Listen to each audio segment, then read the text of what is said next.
Thank you for the beautiful song, I Come to the Garden Alone. It fits very nicely with the sermon, so thank you so much. In the spring of 1927, Lilian Alling, a Russian immigrant in New York, became deeply homesick.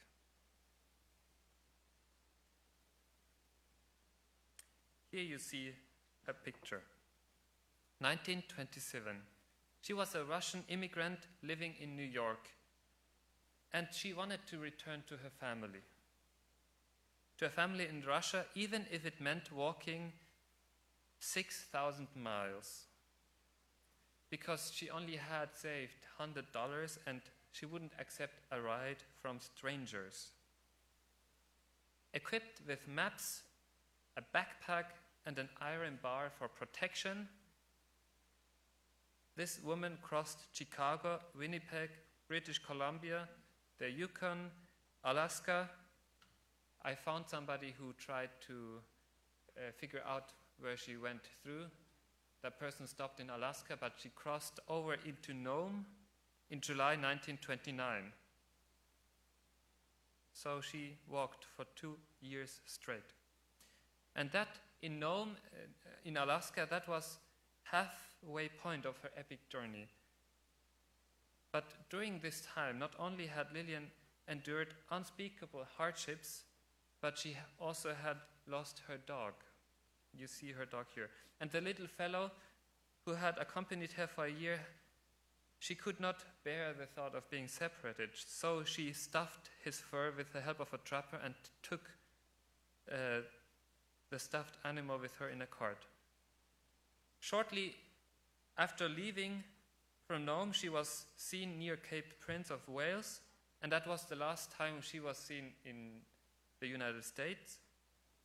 And apparently she had reached the Cape as planned and obtained a boat and rowed over the 36 miles of the Bering Strait to get to Siberia. This incredible story shows us how great the human desire for home can be. And Jesus also had to walk a long way to get home to his Father. And it was an arduous and very hard way to get there. And he did so voluntarily, so that we could at some point be with him forever. And so, as humans, we are also on our way, because the earth is just a stopover. Today I would like to look with you at a small section at the beginning of Jesus' farewell discourse.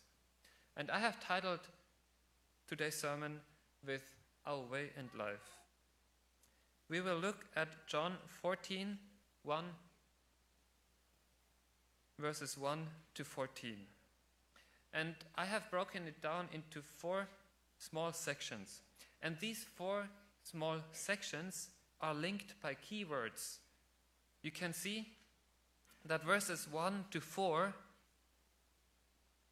are connected to the next one with the word way. The first part, verses 1 to 4, are like a thesis statement. Every student knows what that means. Jesus says it all here, and what comes after is an explanation and expansion of it. Jesus goes to heaven to prepare a place for us and comes back to take us to himself. But the disciples get nervous because they don't want to lose Jesus. That's why Jesus explains everything to them in detail. And in an ingenious way, John makes keyword connections between the sections. And the end of the first section sounds something like, you know the way, right? And now comes verses 5 to 7. Because in the next section, in section 2, Jesus identifies himself with the way. The very famous saying, I am the way, the truth, and the life. But in the second section, Jesus not only talks about the way, but also about the goal of the way, the destination. And this is the second keyword that links the second with the third section, because who is the goal where Jesus, the way, leads to? It's the Father. Only through Jesus do we come to the Father, the goal of our lives. Verses 8 to 11 focus entirely on the goal, the Father. It's ingenious how one section leads to the other. And this third section shows not only what the goal is, but it shows that the Father was made visible through Jesus, the way. How did that happen? Well, because God worked his works through Jesus. That's how the people could understand who God is, because they could see how God worked through Jesus, his works. And this is the third and last keyword connection to the last paragraph. And in this last section, Jesus, in verses 12 to 14, Jesus says that not only does God works his works through Jesus, but Jesus also wants to work his works through us in response to our faith and prayers to him. So now that you have an overview of this section, let's read this wonderful passage. Let's start with the first passage. Jesus prepares a home, verses 1 to 4. Let not your heart be troubled. You believe in God, believe also in me. In my Father's house are many mansions. If it were not so, I would have told you. I go to prepare a place for you. And if I go and prepare a place for you, I will come again and receive you to myself, that where I am, there you may be also. And where I go, you know, and the way you know. Jesus is about to die on the cross. We have to imagine them sitting in the upper room. That is actually exactly the place where Jesus said these words. And probably they have just eaten or finished eating their dinner. Jesus begins his farewell discourse on a very friendly, caring, and sympathetic note. He says, do not let your hearts be troubled. And that is actually incredible, because it is Jesus who is heading for the agony on the cross. On this night, when it would have been appropriate for the disciples to care for Jesus, to offer him emotional and spiritual support, it is Jesus who gives. Jesus is about to leave his disciples. He will go, which means he will accept the death on the cross, rise again. And not only will he go to heaven and prepare a place, but he will come back and take us to where he is. And the main idea of these 4 verses is that heaven is not a place only for Christ, but also for his disciples. That is motivating and encouraging. However, things were not so clear for the disciples during that moment. They could not reconcile the thought of losing Jesus, and they could not understand how the Messiah would have to be humiliated. For them, it was just incomprehensible that Jesus would just go away like that. They loved him more than anything. But in verse 4, Jesus says, where I go, you know the way. And that is the first word that connects our first section with the second. Look at this very beautiful way, how the words lead to the other section. Now, Jesus said, you know the way. Jesus challenges the disciples to focus on the way that would unite them forever in the future.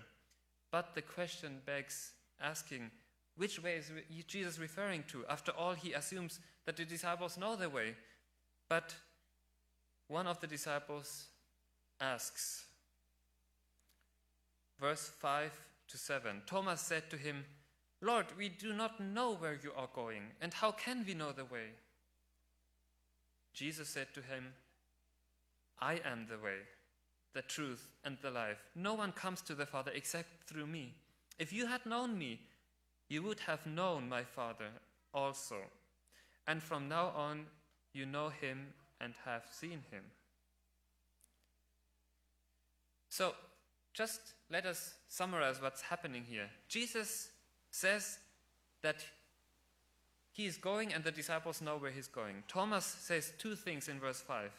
First, we do not know the destination, what you're talking about, and we don't know the way.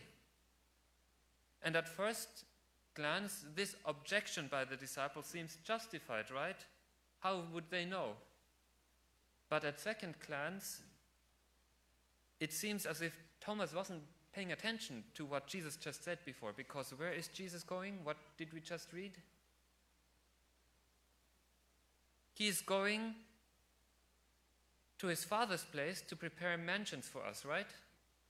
That's what Jesus just said. And Thomas says, we don't know where you're going. Maybe he just didn't know what that meant. I mean, do we really understand what that means? Or would we have understood? Were we in the disciples' position? So we know that Jesus is going to God's house to prepare mansions. But interestingly, and Jesus always takes our questions seriously, Jesus explains exactly how the journey and the destination work. And Jesus answers both questions about destination and the way. In verse 6, Jesus is the way to the Father, and the Father is the ultimate destination. Incredibly kind that Jesus, even though he said what he's going to do, expands on that. After so long with Jesus, the disciples should have known that Jesus is the only way to the Father. When Jesus says, you know the way, he's referring to himself and what he is doing for humanity. He's taking away the sin, redeeming us, restoring us, giving us life, and that is the only way we have access to the Father, how we can have this relationship with God restored. Jesus says of himself that he is not only the way, but also truth and life. And that is because Jesus is the way and the truth about who Jesus is and what he died, and that he died for us on the cross, and that what he does for us in the heavenly sanctuary as high priest. This truth about Jesus means life for us. That is why Jesus is the way, the truth, and the life. And the section on Jesus' identity ends with the statement that in him the Father can be seen. Verse 7 says, you can read it, if you had known me, you would have known my Father also. In other words, if you would have known the way, you would have known the destination also, right? I could ask you the question, what is more important today? Let's say somebody invites you over for lunch. What is more important, precise directions or precise address? Precise directions?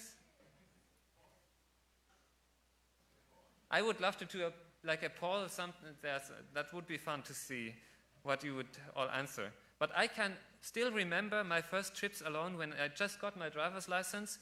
I didn't have a smartphone or a GPS. So I printed out Google Maps directions. Some of them were 20 pages long. I don't know whoever did that. You also did that. And you also know that if you miss an exit, you were lost. Or a big map, right?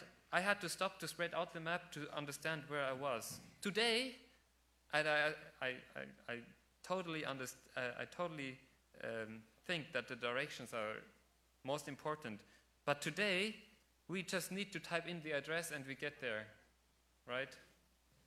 And fortunately, with Jesus, we do not have to decide which is more important. In him, not only is the way revealed, but also the goal, the Father. Anyone who has recognized Jesus, the way, has also recognized the goal, the Father. But why is that so? Why do we see the Father when we see Jesus? And this is now interesting. Father is the second key word that connects this section with the next one. You will see that Father is one of the last words that Jesus says. In verse 7, right, it says, if you had known me, you would have also known my Father. That is now the key word that connects the next section. And the next section identifies on how we could see the Father through Jesus. John often, and now that we have read a lot of John's Gospel, introduces the most profound statements by presenting certain figures or disciples who say something sometimes very smart and sometimes not so smart.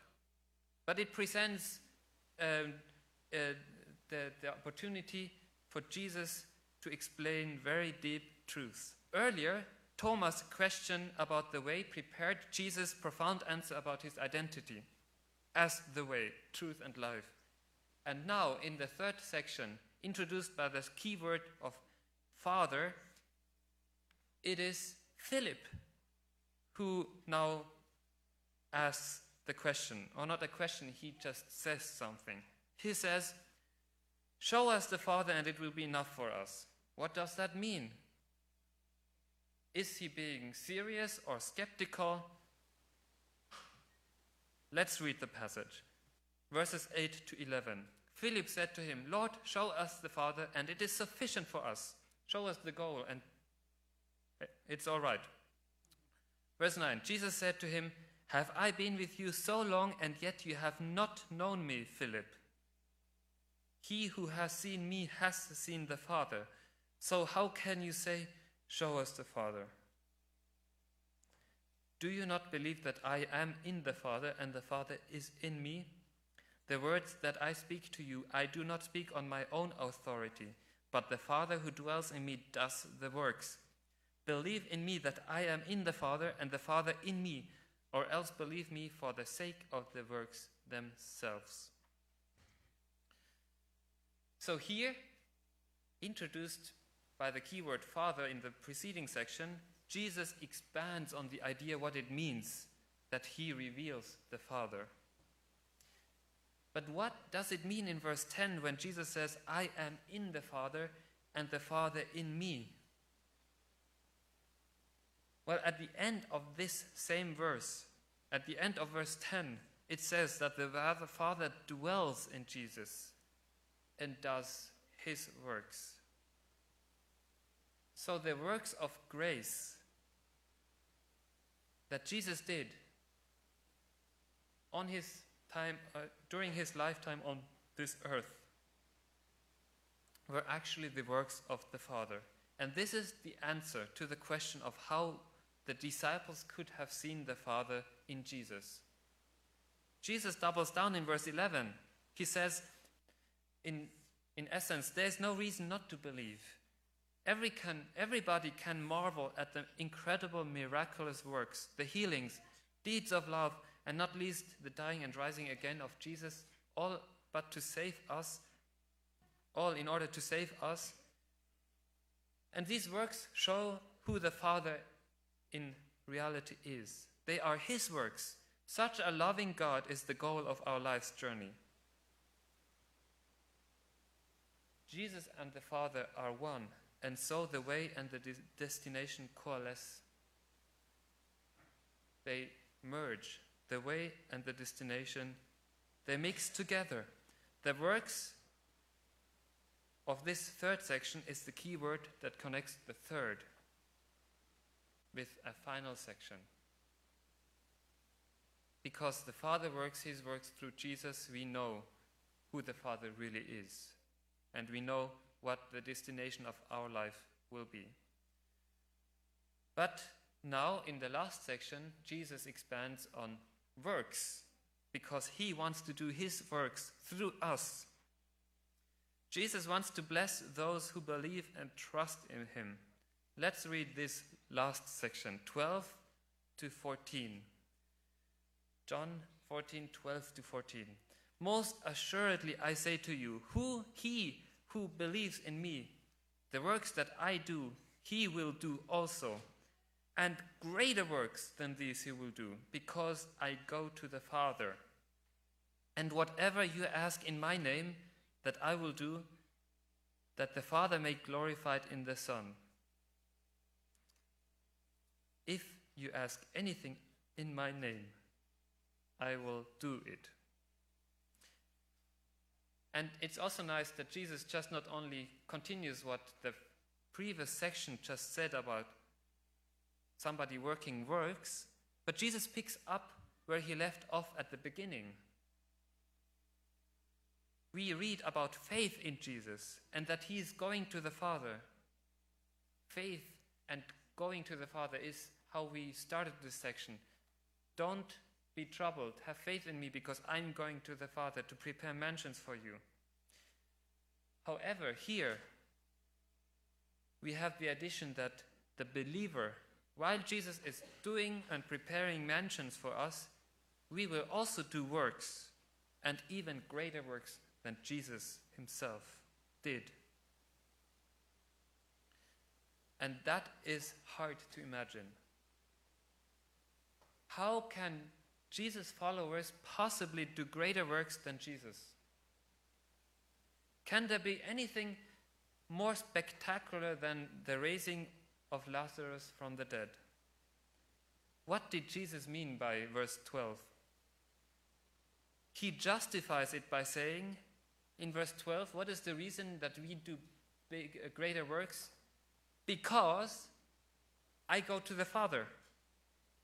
These deeds will be greater because of the power of Jesus redeeming death and glorification. That is what backs and all these works that we can do if we place ourselves in God's service. If we do that, if we place ourselves in God's service, then everything we do will take on tremendous significance if only we connect with Jesus in a way that he can work through us. And there are two conditions for this. First, verse 12, it takes faith. We have to have faith in Jesus.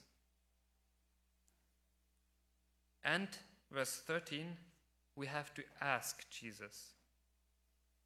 If we come to Jesus in faith and ask him, Jesus will work his works in us. How does this passage tell us that? It doesn't say directly that Jesus works his works through us, but it says, I will give you.